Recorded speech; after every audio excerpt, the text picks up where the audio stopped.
مولانا روم رحمۃ اللہ علیہ یہ واقعہ نقل کرتے ہیں، فرماتے ہیں کہ ایک بادشاہ تھا، اس کے ایک ہی جوان بیٹا تھا، بہت خوبصورت تھا، کمال کا وہ حسین تھا، اس کے اندر بہت زیادہ عقل تھی۔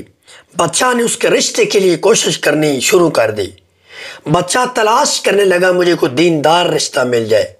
اس کی بیوی اس کے پاس آتی ہے اور بادشاہ کو کہتی ہے، بادشاہ سلامت ایک بیٹا ہے، اس کے لیے تو ایسا بندہ تلاش کر رہا ہے کہ جو دیندار ہو، اس کے لیے اس کا نسب کے مطابق، حسب کے مطابق، اس کے مقام و مرتبے والا کوئی تلاش کرنا۔ بادشاہ نے بیوی کو قائل کر دیا کہ اصل میں یہ بات ہے کہ جس طرح حضرت موسیٰ علیہ السلام کا عصا تھا وہ سب کو نکل گیا، اسی طریقے سے اگر دیندار رشتہ مل جاتا ہے تو وہ دنیا کے سارے رشتوں کو نگل جائے گا، اس کو فوقیت مل جائے گی۔ خیر سے اس کی بیوی راضی ہو جاتی ہے۔ بادشاہ کو ایک گھر نظر آتا ہے جہاں اسے پتہ چلتا ہے کہ ایک بہت خوبصورت لڑکی ہے، دین کے ساتھ اس کی بڑی محبت ہے، دین کے ساتھ اس کا بڑا لگاؤ ہے، وہ وہاں سے بات کرتا ہے، رشتہ ہو جاتا ہے۔ بادشاہ اس شہزادی کو لے کر اپنے بیٹے کے لیے گھر لے آتا ہے۔ کافی ٹائم گزر جاتا ہے لیکن اولاد نہیں ہوتی۔ آخر بادشاہ جب پریشان ہوتا ہے، مولانا روم رحمۃ اللہ علیہ لکھتے ہیں کہ وہ اپنے وزراء کو اکٹھا کرتا ہے، ان سے بات کرتا ہے، تو کرتے کرتے بات یہاں تک آ جاتی ہے کہ یہاں اسی علاقے میں ایک بوڑھی عورت رہتی ہے، اس نے جادو کے ذریعے آپ کی بیٹے کی آنکھوں کو باندھا ہوا ہے، اس سے اپنی بیٹی کا حسن و جمال، اسے اپنی بیوی کا حسن و جمال نظر نہیں آتا، جس کی وجہ سے وہ اپنی بیوی سے نفرت کرتا ہے اور یہ اپنی خواہش اس بوڑھی عورت سے پوری کرتا ہے کہ اس نے جادو کر رکھا ہے۔ پھر ایک ماہر ہوتا ہے، عالم، اور وہ آتا ہے، عامل بھی ساتھ ہوتا ہے، بادشاہ کو لے کر قبرستان کی طرف چلتا ہے۔ وہاں جا کر وہ ایک قبر سے تعویذ نکالتا ہے اور ان کو ختم کرتا ہے۔ بادشاہ کا بیٹا صحیح ہو جاتا ہے اور دوبارہ پلٹ کر اپنی زندگی کی طرف آ جاتا ہے۔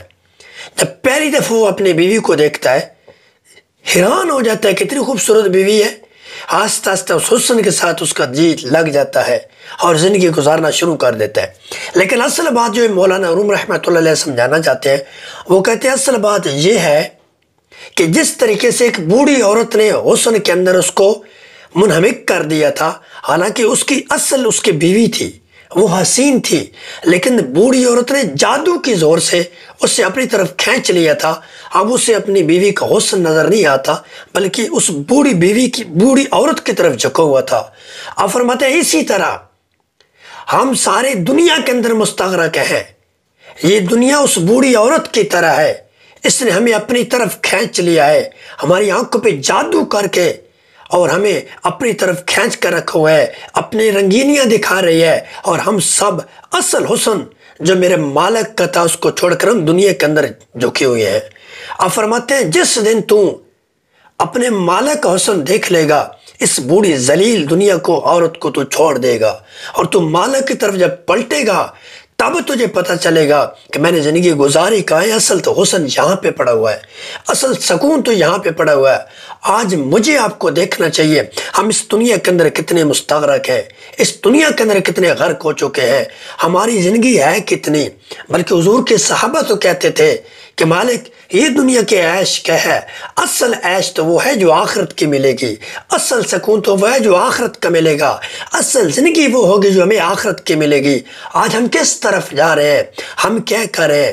سوچنا چاہیے، ہمیں مالک کی طرف پلٹنا چاہیے، اس زندگی کی سوچنا چاہیے جس کی طرف جانا ہے۔ ایسی زندگی ہے جہاں پہ موت نہیں آئے گی، دائمی زندگی ہوگی۔ اللہ تعالی ہمیں اپنے محبوب مکرم علیہ السلام کی سیرت کے مطابق زندگی بسر کرنے کی توفیق عطا فرمائے۔